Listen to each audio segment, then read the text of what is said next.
Hello and welcome to the Memeingful Discourse Podcast, the podcast inspired by little Jimmy Memer who believes memes have no consequences. But we're here to say, listen, little Jimmy, memes do have consequences and you need to think about them. I'm Ryan. I'm Alec. And today we're talking about Arthur memes. According to knowyourmeme.com, the first appearance of the Arthur fist meme was July 27th, 2016. With our boy at AlmostJT posting, this is just a pic of Arthur's fist, but I don't know how I feel that it's just so relatable. So many emotions in one fist. Wow, that is powerful. Anything to add to that, Alec?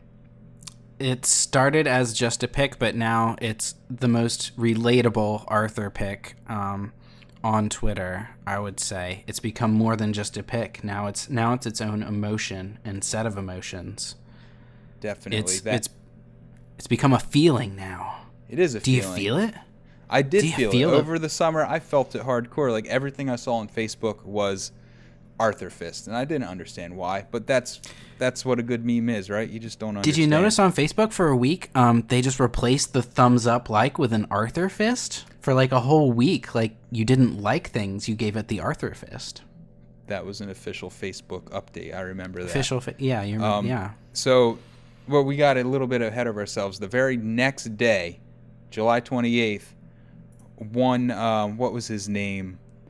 It was Redditor. The Redditor Axedog submitted this picture here. When people say Harambe was just a gorilla. Boom. Get that fist going. That's not... oh. Harambe. We can't get away from this gorilla. I mean, I don't want to get away from Harambe. Harambe will always be in my heart because I'll always love him and miss him and appreciate his sacrifice, and his symbolism of the terrible racial bias in our country. Mm-hmm. So Harambe isn't just a gorilla, and Arthur is with us to help us grieve and have a way to symbolize our frustration and our kind of like rage against the machine. Yeah. Arthur was kind of raging against his sister in this episode, but you know, the fist can mean more than just abusing children. Right. I mean, anything. I mean, it's easy. Just take stuff out of context and put words on it. That's what I mean, that's what makes the best meme, right? Yeah. If you didn't know that Arthur was about to knock his sister out over a broken airplane, I mean, whatever. It's just so relatable. It's for just more so than relatable. Just your sister's destruction of airplanes. Oh my God, this fist. It was the summer fist. Yeah. Summer fist. You were there. I were there. Yes, you were there. Let's keep going down this memory lane. Let's look at another Arthur fist meme. You want to read this one, Alec, for those that may not be watching on YouTube? For people who need to just relate their anger about spelling mistakes, when you're tweeting Arthur memes, you must know that Arthur is spelled A-R-T-H-U-R. When people are tweeting Arthur, A-U-T-H-O-R. Ooh, see. Oh. Yeah. Autocorrect done gotcha. You fell for it. Autocorrect laid that trap for you, and you just jumped right into it. Yeah. Can I just want to point out, author, A-U-T-H-O-R, is like someone that writes a book or a blog post, I guess you could say. Arthur thank you. Is the thank name. you. Thank you for telling us what an author is. Yes. Ryan. I mean, some people may not know. They may not realize it because they're just idiots. I mean, there's a lot of I just don't want to insult our audience too much. Well, if you're listening to this podcast, I'm sure you're not an idiot because you're doing something about bringing awareness to memes and their meaning. So, yeah. Thanks at Koshui, I think. I don't know how you would pronounce that name. But this is Kashui, yeah. This is a nice meta meme too because it's talking about memes while using the meme itself.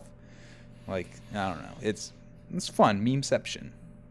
Memeception. Does it go any deeper than that? Well, I don't know. Let's take another step into the meme zone. Should we move forward here? Is Yeah. that what you're saying? Let's Yeah. hit that next button. Yeah. Also, you should smash that like button, but this is a little different.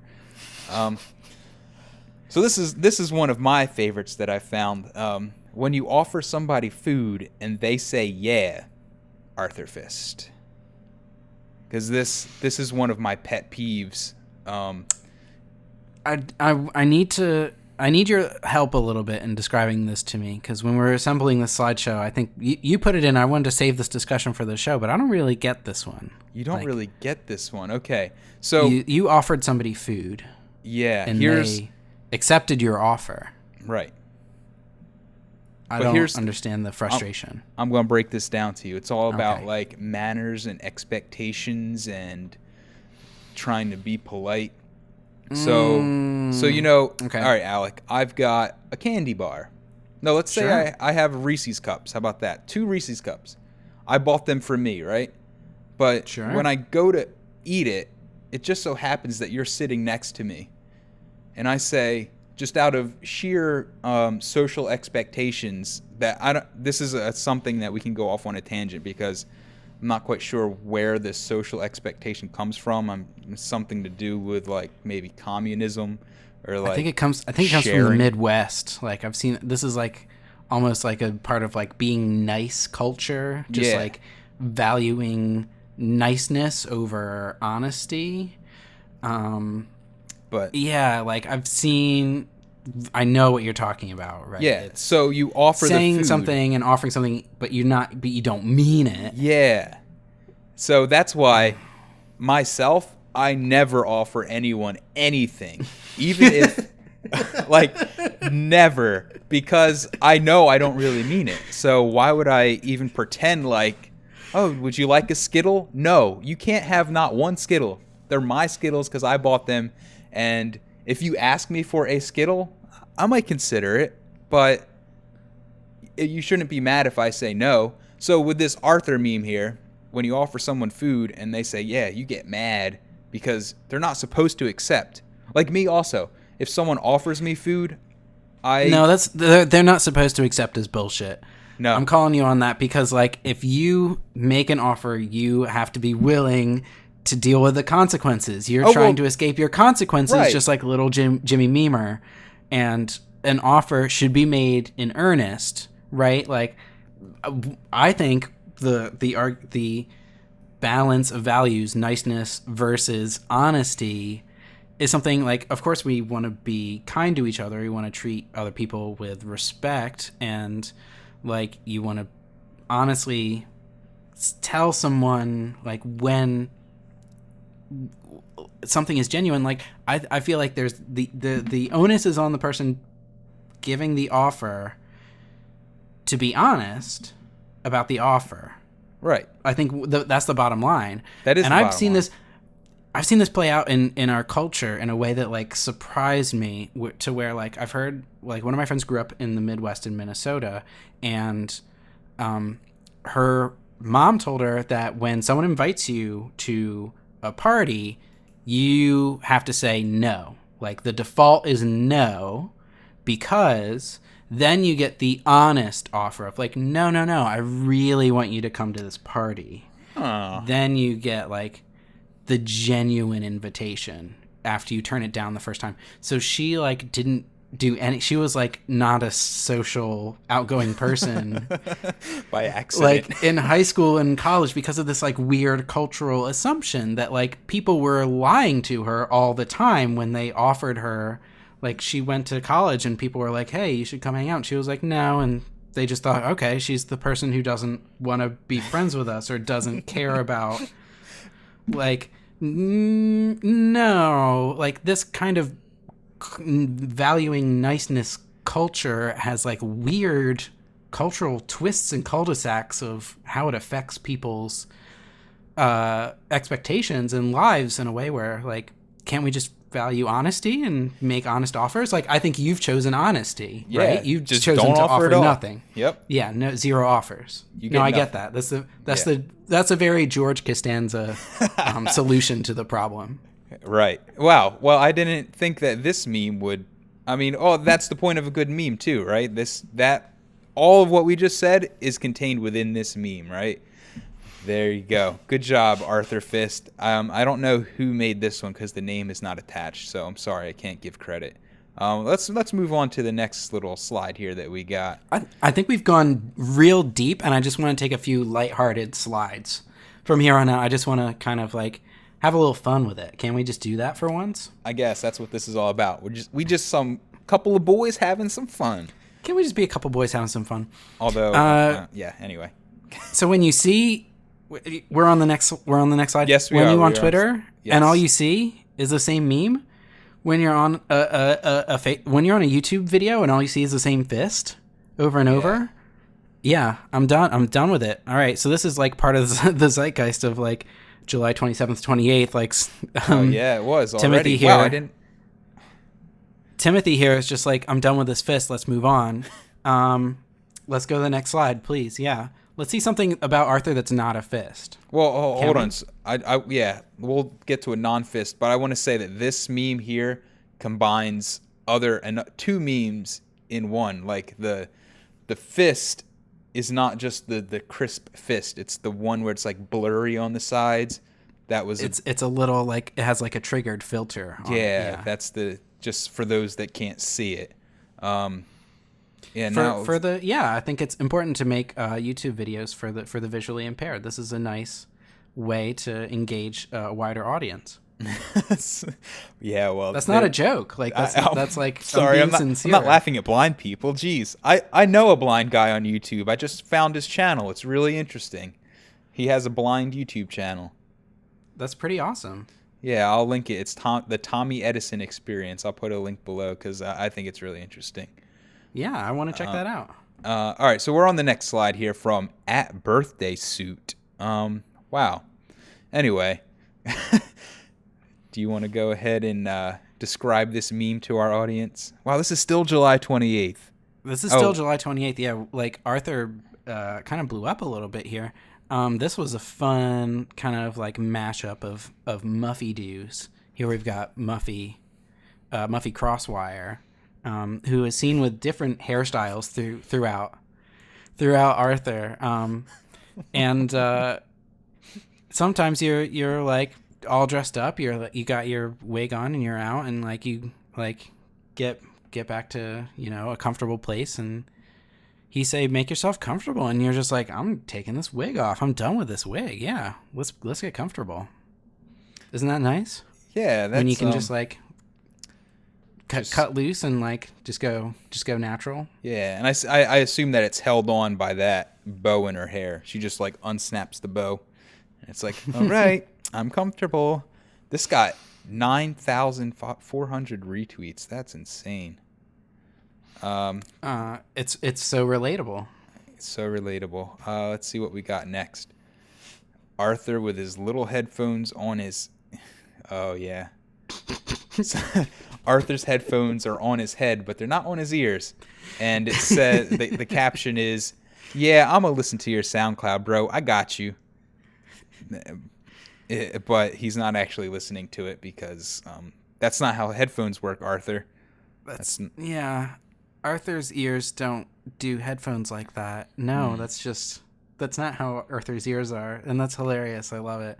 But there was a movement like in the mid 90s for like cranial music based on lollipops. That is, I don't know if you ever had one back then, but it was like a little lollipop with a plastic stick that when you put it in your mouth and bit down on it and hit the button, it would play music through your brain due to the vibrations in the device. So maybe that's how Arthur's headphones work. They just like vibrate his skull and yeah, just a thought. Okay, yeah, that's his ear bones connected to his skull bones. I think I remember that part of the song. Yeah. Sure. Now this next slide here, no credit to give. Sorry, I missed the last one anyway. Oh well. Yeah. I think this is just a beautiful mashup of like that classic Arthur, like shitty Arthur. Like Arthur's not a good person. Like Arthur is repeatedly like trying to get away with shit. And this is like those perfect scenes of Arthur just taking everything for himself, and giving a little adult twist. This is like the your reaction to what that mouth do. This mouth eat cake. Yes, it's a picture of Arthur on the left shoving looks like an entire cake. I'm guessing it's just a piece into his giant mouth. Then on the right, it's him like hiding behind the fridge door, shoving another piece of cake into his mouth. These are different cakes also, folks. One is looks like it's strawberry iced on the left, and it's chocolatey throughout on the right. Yeah, and I'm wondering if he's going to drink that 2% milk right afterwards, straight out of the carton. I'm sure he is. You know why? It's got that little like extra brightness and jitter that shows it's not part of the background. It's like a foreground carton of milk. Right? Well, that's kind of hard to tell from a still photo. But you're all right. I mean, that's how I watch cartoons. I always know what's going to happen based on what's obviously animated and what's just the drawing in the background. It'll clue you in a little bit, on what's on that cartoon movie magic.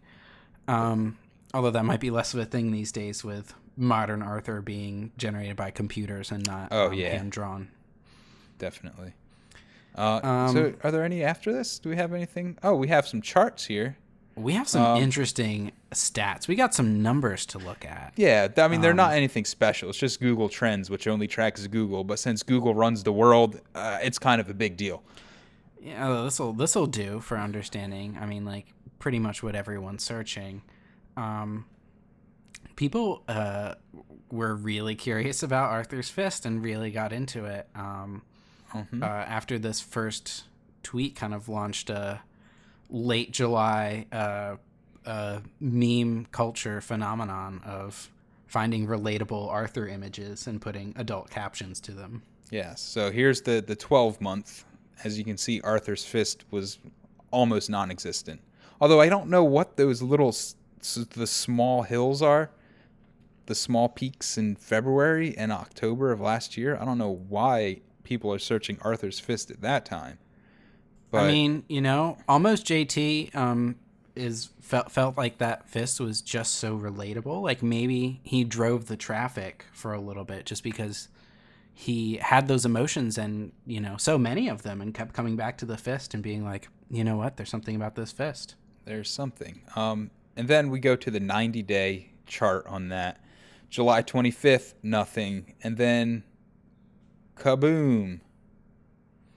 Kablamo. Hits peak interest in... That actually looks like the beginning of August. Wouldn't that be the beginning of August? That's what it appears to be. Yeah. We kind of like... The thing is, like, Arthur's Fist is still kind of relatable, right? Like, this is simmered down, but it's still kind of an ongoing feeling that people are angry. It's more than zero, right? That's for sure. But it is on the downtrend. I pulled this chart yesterday, so the day before we recorded this, that is. So I don't know. Maybe it's going to go back up a little bit. I mean, it has spikes here and there. I guess when the newest, dankest memes come out based on Arthur's Fist, people got to search for it. You got to get on that Arthur's Fist pitchfork rage. Yeah, when that mob Arthur's Fist anger just takes over you, you just got to take to the internet streets and tweet about it. Yeah. And next we've got just Arthur memes in general. They have a nice thick interest line down below, but it's just like the Arthur's Fist one. They don't really register that high until you get to July of 2016. Then Arthur memes in general explode themselves along with the fist, which is, I don't know what you can really draw from that, but it just makes sense to me. Right? You can draw a line through my skull because like Arthur's in my consciousness now. Like you can correlate that with like the phenomenon of Arthur. Yeah. Like we're part of that trend, you know. We're like part of the discussion now. We're turning our own meaningful thoughts in on this, and asking you guys too, like, what are your favorite relatable Arthur moments?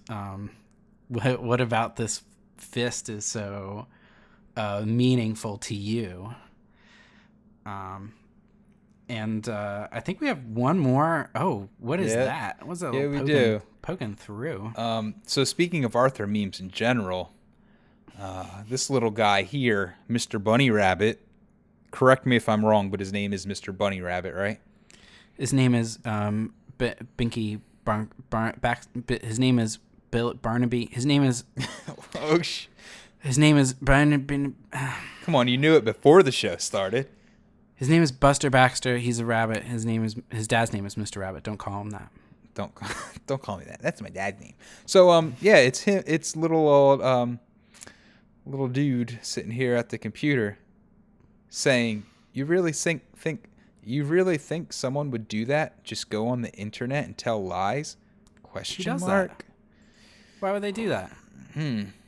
No one tells lies on the internet. Like why would that happen? Yeah. Well, I don't know when this episode aired, but if this quote is truly what he said in that episode, because he is in front of a computer. This may have been back in the early days before the internet became the thing. So maybe people didn't lie back then. They didn't have enough wherewithal to know that internet would be a good platform for lies.